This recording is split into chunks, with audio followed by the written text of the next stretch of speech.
Trade union, কৃষক front সহ অন্যান্য গণসংগঠন এবং পাবলিক সেক্টর আন্ডারটেকিং এবং সংগঠন সমূহ থেকে যারা এসছেন সকলকেই প্রথম আমি স্বাগত জানাচ্ছি সভাপতি মণ্ডলীর পক্ষ থেকে।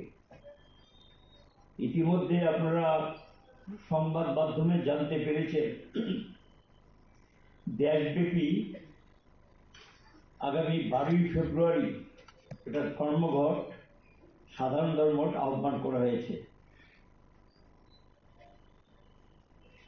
কেন আমরা এই ধর্মঘটে গেলাম, কি পরিস্থিতিতে গেলাম, এই সম্পর্কে কিছু বিষয় আপনাদের সামনে আমি তুলে ধরছি। মুখ্য বিষয় যেটা এখন এসছে সামনে, 4টা লেবার কোড,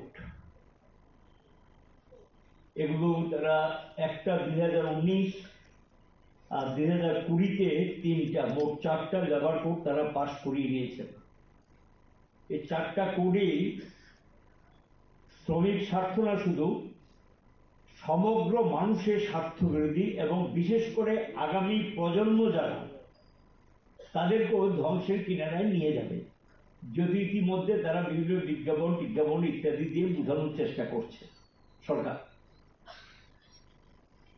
এখন আমি শুরুতে যেটা বলবো যে কোন আইনগুলোকে ব্রিটিশ শাসিত ভারতবর্ষ থেকে শ্রমজীবী জনগণের লড়াইয়ের মধ্য দিয়ে তাদের যে অধিকারগুলো আদায় করে দিয়েছে, সেই অধিকারগুলো কোনগুলোকে একটা একটা করে শেষ করে দিয়েছেন সেটা আমি শুরুতে আপনাদের সামনে তুলে ধরছি।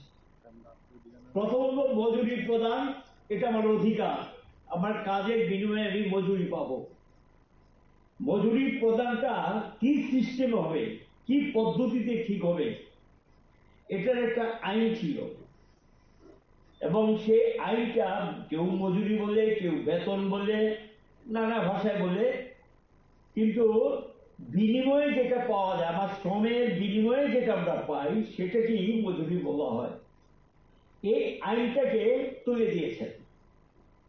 1, 2 যেটা করেছেন, এই মজুরির মধ্যে একটা যে দেখবেন যে গভর্নমেন্ট এমপ্লয়ি যারা, তাদের ক্ষেত্রে স্কেল টেল ইত্যাদি ঠিক করা আছে, যে সি, এ, বি, সি, ডি ক্যাটাগরি এভাবে। আবার ওয়ার্কিং ক্লাসের মধ্যে যারা একেবারে মানে পিছিয়ে পড়া, একেবারে গরিব অংশ, নানা ধরনের ক্যাটাগরি আছে, তাদের জন্য একটা ন্যূনতম মজুরি আইন তৈরি হয়েছিল। এর নিচে দেওয়া যাবে না, তুমি দর কষাকষি করে উপরে যেতে পারো, কিন্তু মিনিমাম তাকে এই টাকাটা দিতে হবে। তার জন্য আইনে কতগুলো বিধান দিয়ে দিয়েছে। প্রতি বছর এটাকে রিভিউ হবে এবং প্রতি বছর এটাকে পর্যবেক্ষণ হবে, তার জন্য বোর্ড তৈরি হবে। শ্রম দপ্তর এটা ক্ষমতার অধিকারী, ন্যূনতম মজুরি নির্ধারণ করার ক্ষমতার অধিকারী। এই আইনটাকেও তুলে দিয়েছেন। আরেকটা ছিল ইকুয়াল মজুরি, নারী পুরুষ সবাই মিলে সম মজুরি দিতে হবে, এটাকেও তুলে দিয়েছেন। আরেকটা যেটা 1926 সালে ব্রিটিশ শাসিত ভারতবর্ষে লড়াইয়ের মধ্য দিয়ে আদায় করা হয়েছিল, ট্রেড ইউনিয়ন অ্যাক্ট 1926, যে আইন বলে সংঘবদ্ধ হওয়া এবং একটা ইউনিয়ন গঠন করা, তার রেজিস্ট্রেশন সরকার থেকে দেওয়া হতো। এই 1926-এর যে রেজিস্ট্রেশন দেওয়ার যে ক্ষমতা, ট্রেড ইউনিয়ন অ্যাক্ট 1926, এটুকু তারা তুলে দিয়েছেন। তারপরে যেটা তুলে দিয়েছেন, শিল্পে কর্মসংস্থান সংক্রান্ত স্থায়ী আদেশ। কর্মসংস্থান ক্ষেত্রে শিল্পে কি কি পদ্ধতিগুলো অনুসরণ করা হবে তার বিরুদ্ধে একটা স্থায়ী আদেশের আইন ছিল, এটুকু তুলে দেওয়া হয়েছে। ইন্ডাস্ট্রিয়াল ডিসপিউট অ্যাক্ট 1947, দেশ স্বাধীন হয়েছে সঙ্গে সঙ্গে এটা তৈরি হয়েছিল।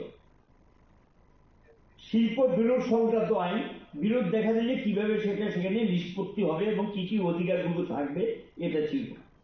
এই আইনটাও তুলে দিয়েছেন। আরেকটা ছিল ফ্যাক্টরি অ্যাক্ট, কারখানা আইন। কারখানাগুলোর ধরন কি হবে, কারখানার মজুরি কি হবে, কারখানার নিরাপত্তার বিষয় কি থাকবে, এই সম্পর্কে একটা ফ্যাক্টরি অ্যাক্ট ছিল, সেটাকেও তুলে দিয়েছেন। প্ল্যান্টেশন, বাগিচা শ্রমিক যারা কাজে করেন তাদের জন্য একটা আলাদা আইন ছিল, এই আইনটাকেও তুলে দিয়েছেন। এবং খনি আইন, কয়লা খনি, স্বর্ণের খনি, লোহের খনি, এগুলি খুব কঠিন কাজ। মাটির নিচে গিয়ে এগুলো উত্তোলন করতে হয়, তেল তেল এগুলো যা আছে সমস্ত এগুলো খুব কঠিন কাজ। এবং এই কাজগুলো করার জন্য খনি আইন একটা ছিল, সেই খনি আইনটাকেও তুলে দিয়েছেন। কর্মরত সাংবাদিক ও সংবাদপত্রের অন্যান্য কর্মচারী যারা যুক্ত তাদের জন্য একটা আলাদা আইন ছিল, তাদের পে স্ট্রাকচার কি হবে, সুযোগ সুবিধা কি পাবেন, এটা সম্পর্কে একটা আইন ছিল, এটা তুলে দিয়েছেন। আরেকটা ছিল কর্ম সংক্রান্ত, এই সাংবাদিকদের আবার মজুরি সংক্রান্তের ক্ষেত্রে আলাদা একটা অ্যাক্ট ছিল, সেটাও তুলে দিয়েছেন। মজুরি সংক্রান্ত আইন ক্ষেত্রে সেটাও তুলে দিয়েছেন। মোটর ট্রান্সপোর্ট ওয়ার্কার অ্যাক্ট 1961 পরিবহন শ্রমিকদের জন্য যে আইনটা ছিল, তার মজুরি থেকে শুরু করে নানা ধরনের সুযোগ সুবিধাগুলি পাওয়ার জন্য যা তার আইনি অধিকার ছিল, সেটাকেও বাতিল করে দিয়েছেন বা তুলে দিয়েছেন। বিড়ি সিগারেট যারা তৈরি করে তাদের জন্য একটা আলাদা আইন ছিল, এই আইনটাও তুলে দিয়েছেন। কন্ট্রাকচুয়াল অ্যাক্ট, চুক্তিতে যারা কাজ করে তাদের কতগুলি আইনি অধিকার ছিল, সে আইনি অধিকারগুলো তুলে দিয়েছেন। কন্ট্রাকচুয়াল অ্যাক্টের মধ্যে যে আইনি অধিকারগুলো ছিল, যে সুযোগ সুবিধা তারা পেতেন, এখন তো দেশটাই কন্ট্রাকচুয়াল হয়ে গেছে। টোটাল ওয়ার্কফোর্সের বৃহদাংশ এখন হলো গিয়ে চুক্তিবদ্ধ শ্রমিক, এবং এই আইনি সুযোগ সুবিধা যারা পেতেন সেটাও তারা তুলে দিয়েছেন। বিক্রয় বৃদ্ধি প্রচার কর্মী এবং এরা যারা ছিল এদের জন্য একটা আলাদা আইন ছিল, এবং কমার্শিয়াল রিপ্রেজেন্টেটিভ আর কি অনেকটা, এবং তাদেরকে সেখানে তুলে দিয়েছেন, যে সুযোগ সুবিধা পেতেন আইনটাও তারা তুলে দিয়েছেন। আন্তঃরাজ্য পরিযায়ী শ্রমিক, এক রাজ্য থেকে আরেক রাজ্যে যেতেন, তার রেজিস্ট্রেশন এবং তার থাকার জায়গা এবং সেখানে তাদের কতগুলো সুযোগ সুবিধার কত ছিল যেগুলো, সেটা মাইগ্রেন্ট লেবারের জন্য যেটা ছিল সেটা তুলে দিয়েছেন। সিনেমা শিল্পে যারা কাজ করেন, থিয়েটার ইত্যাদি যারা করে, তাদের ক্ষেত্রেও একটা আইন ছিল, তাদের মজুরি টজুরি ইত্যাদি নির্ধারণ করার ক্ষেত্রে এটাও তুলে দিয়েছেন। বন্দর শ্রমিক, পোর্ট যারা লোডিং আনলোডিং থেকে শুরু করে জাহাজের যারা মালামাল আনা নেওয়ার ক্ষেত্রে ভূমিকা নেন, বা জাহাজ তৈরি করা, জাহাজের এই মালপত্র উঠানামা ইত্যাদি বিষয়ের সঙ্গে যারা যুক্ত ছিলেন। ডেলিভারি ওয়ার্কার, হাউস ওয়ার্ক, অনলাইনে যারা কাজ করেন, জমেটো, তারপর কি আমাজন, সুইগি, এই সমস্ত। এটা কি? আমার গাড়ি আমার তেল, আমার বাইক আমার তেল, গাড়িও আমাকে কিনতে হবে, বাইকও আমাকে কিনতে হবে। এই যে ওলা, উবের টুবের এগুলি দেখছেন, এটা কিন্তু কোম্পানি না, ইনভেস্টমেন্ট আমার। আর আমি যেহেতু ওই কোম্পানির আন্ডারে কাজ করছি, সুতরাং আমাকে কমিশন দিতে হবে। মধ্য সত্য বলি, গোটা পৃথিবীটাতে ছেয়ে গেছে লুটপাটের একটা মধ্য সত্যভোগী আর কি, মধ্যে গিয়ে এখানে লুটপাটটা করছেন, এবং সেখানে গিয়ে আইনি বিধানের মধ্যে এগুলোকে আটকানোর জন্য কোনো পদ্ধতি নেই, কোনো পদ্ধতি তারা চালাবো করেননি।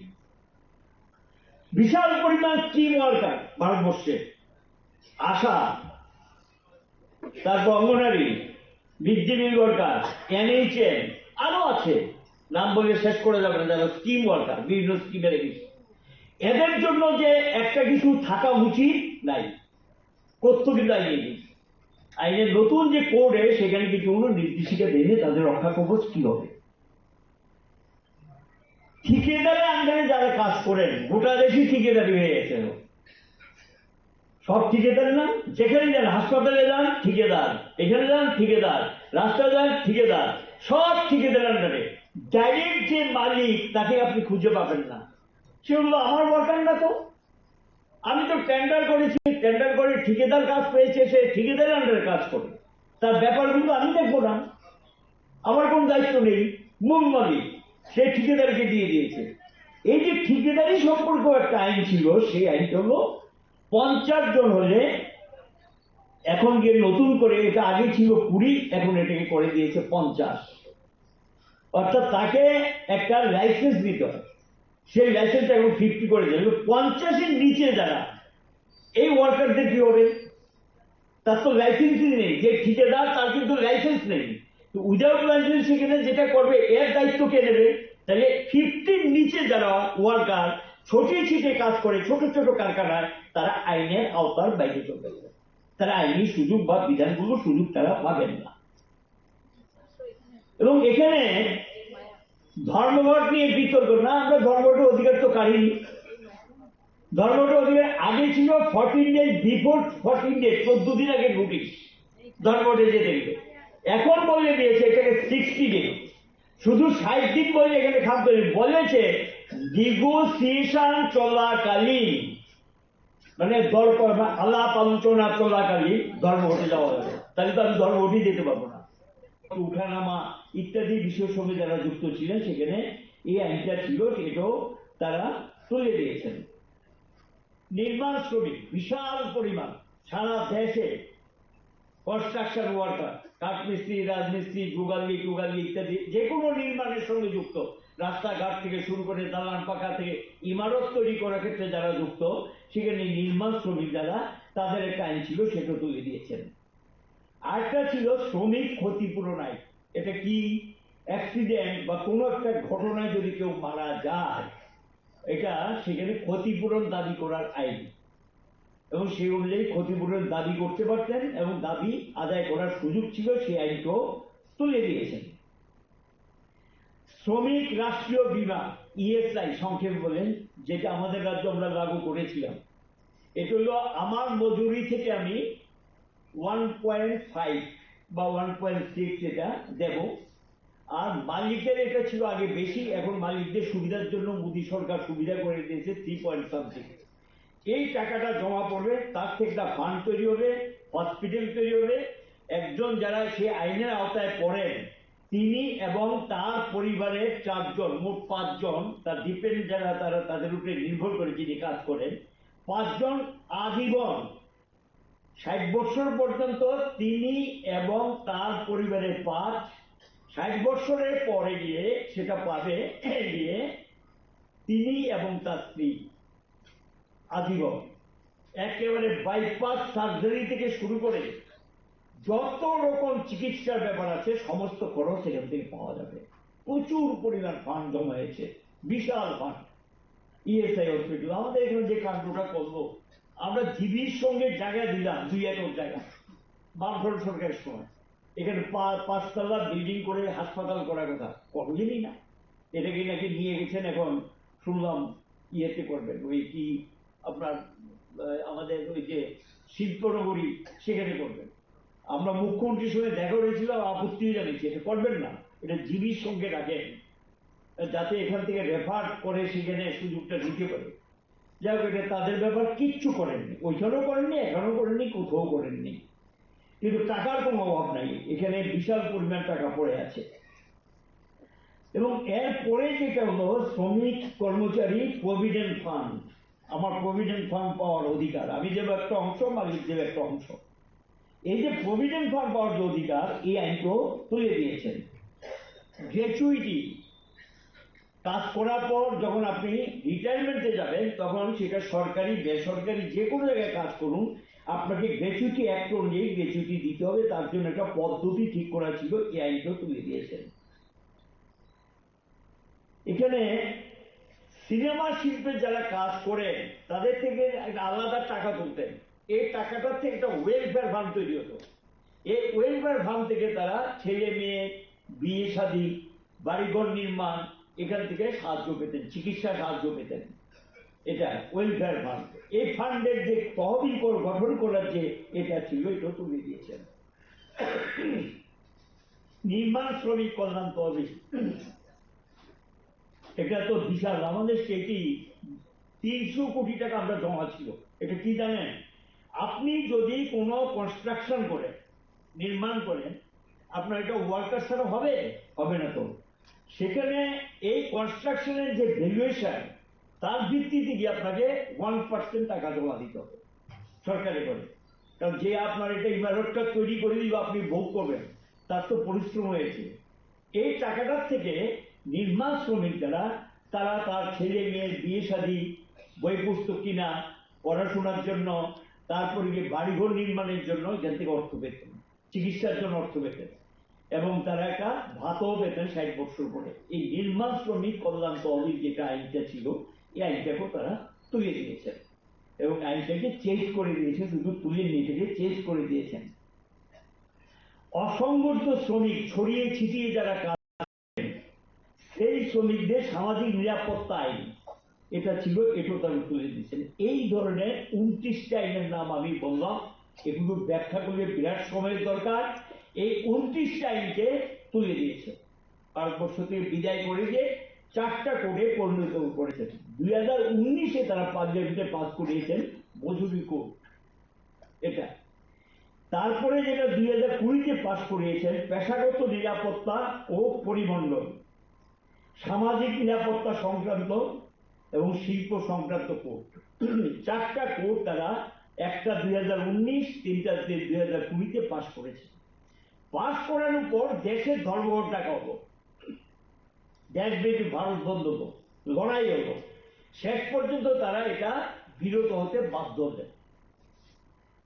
এবং এখানে গিয়ে বিরত মানে আইনটা পাস করেছেন, আইনটাকে কার্যকরী করতে গেলে রুলস মানে বিধি, বাংলা যেটাকে বিধি বলে, কি পদ্ধতিতে আইনটা কার্যকরী হবে সেটার জন্য একটা রুলস নোটিফিকেশন করতে হয়।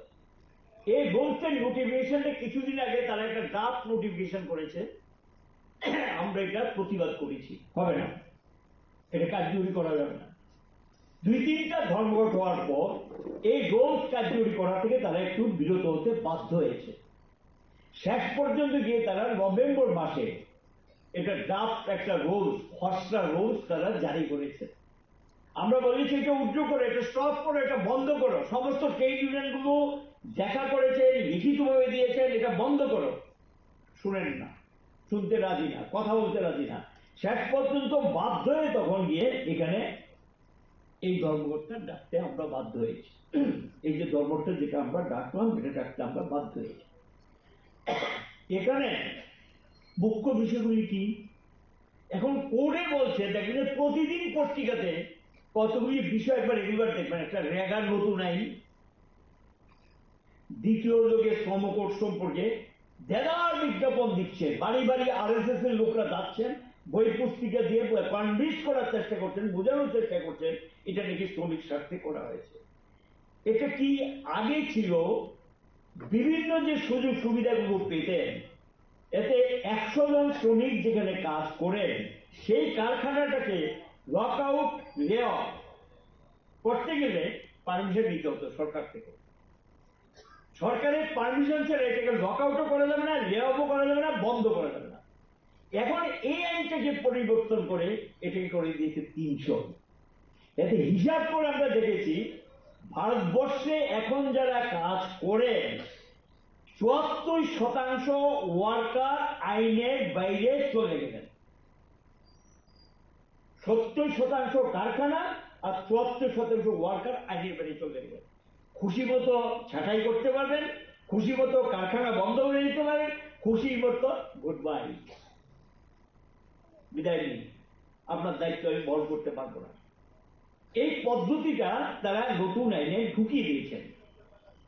খুব যেই কাজই দরকার এখানে, এখন তো একটা ভালো চান্স পেয়েছে সরকার, অমুক জায়গায় মুখ্যমন্ত্রী মিটিং, অমুক জায়গায় অমুক মন্ত্রীর মিটিং, টিম ওয়ার্কার এবং যা মিড ডে মিল ওয়ার্কার সব আসো,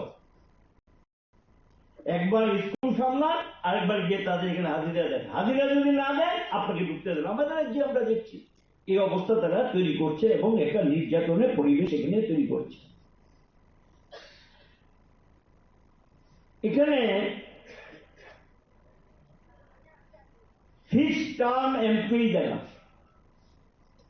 3 বছর হলে তারা সুবিধা পাবে। কি সুবিধা পাবেন, কি পদ্ধতি দেবেন, কিচ্ছু নেই। এটা একটা ভাবা।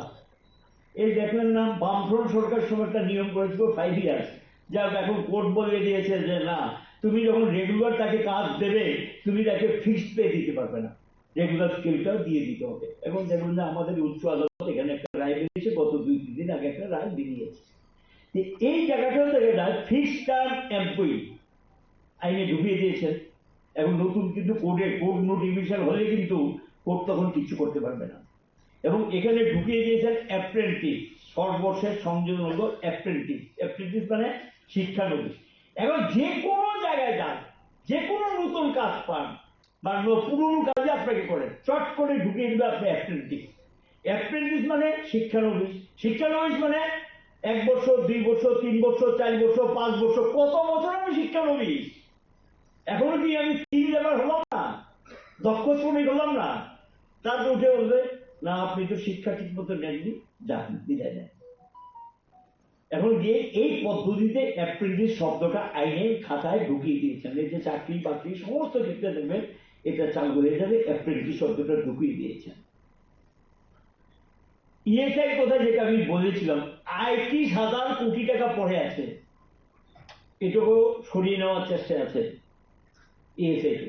প্রচুর টাকা পড়ে আছে, কাজকর্ম করেন না, সুযোগ সুবিধা পায় না, এই পরিস্থিতি চলছে। সিএসি দ্বারা তারাও ধরে বলেছে যে এটা হওয়া উচিত না, এটা বন্ধ হওয়া উচিত। কন্ট্রাক্ট লেবার এবং অ্যাপ্রেন্টিস, এটা তো আমি আগেই বললাম, যেগুলি তারা ব্যবহার করে কোড, এইভাবে কোডটা তৈরি করেছে। টোটাল কোডটার লক্ষ্যটা হলো একটা গরিবের মার্কেট তৈরি করো, শ্রমজীবী গরিবদের একটা মার্কেট তৈরি করো। এটা অনেকটা কি বলবো, এটা এই একটা লেবার ফোর্সের মিলিটারি বলা যায়, এটা মিলিটারি বলা যায়। এরা মজুদ ভান্ডার থাকে, এখান থেকে নিয়ে যাও, চুজ করো, কাজে লাগাও, কম পয়সা দাও, বিলিয়ে করে দাও। এবং টোটাল কোডের লক্ষ্য লোকে একটা শ্রমিক এবং গরিব মানুষের মার্কেট তৈরি করো, যেই মার্কেটটা এখান থেকে তারা টোটাল বিষয়টাকে মুক্ত করে নিয়ে যাবে। এবং সেই মার্কেটটা তৈরি করার জন্য এই পদ্ধতিটা তারা তৈরি করেছে। এবং কর্মক্ষেত্রে ধ্বংস করে দেওয়া, অনিশ্চিত করে দেওয়া, ধর্মঘটের অধিকার আমি আগেই বলছি এটা কেড়ে নেওয়া, ইউনিয়ন করার অধিকার কেড়ে নেওয়া, দর কষাকষি করার অধিকার। দর কষাকষি আমার সাংবিধানিক অধিকার, আমি এই চাই, তুমি কে দেবে কি দেবে, দর কষাকষি হবে, তারপর যদি উভয়ের মধ্যে চুক্তিবদ্ধ হয় তখন কি আমি কাজে ঢুকবো। এই যে দর কষাকষির অধিকার, এটা ব্রিটিশ শাসিত ভারতবর্ষে আমরা পেয়েছি, এবং সেই অধিকারটা পর্যন্ত কেড়ে নিচ্ছে। এখানে গিয়ে ধর্মঘটের অধিকার সহ এগুলি কেড়ে নিচ্ছে। কি চলছে দেশে? আপনি আমি শ্রমিক কল্যাণে অর্থ নেই, টাকা নেই, কিন্তু টাকা তো আর নেই। শুধু 3 লক্ষ কোটি টাকা এবারকার বাজেটে ধরেছে এই দেশের বড় লোক, মানে 5টা পরিবার। সোজা কথা, টাটা, আদিত্য বিড়লা, ওইদিকে খুব বর্তমান সরকারের কাছের বন্ধু আদানি, এবং তার সঙ্গে আছে আম্বানি। এদেরকে পাইয়ে দেওয়ার জন্য 3 লক্ষ কোটি টাকা বরাদ্দ করেছেন। ডাইরেক্ট টাকা বাজেট থেকে দিয়ে দেবেন, তাদেরকে ক্যাশ ট্রান্সফার করবেন, তুমি তোমার কারখানা থেকে অগ্রগতি ঘটাও।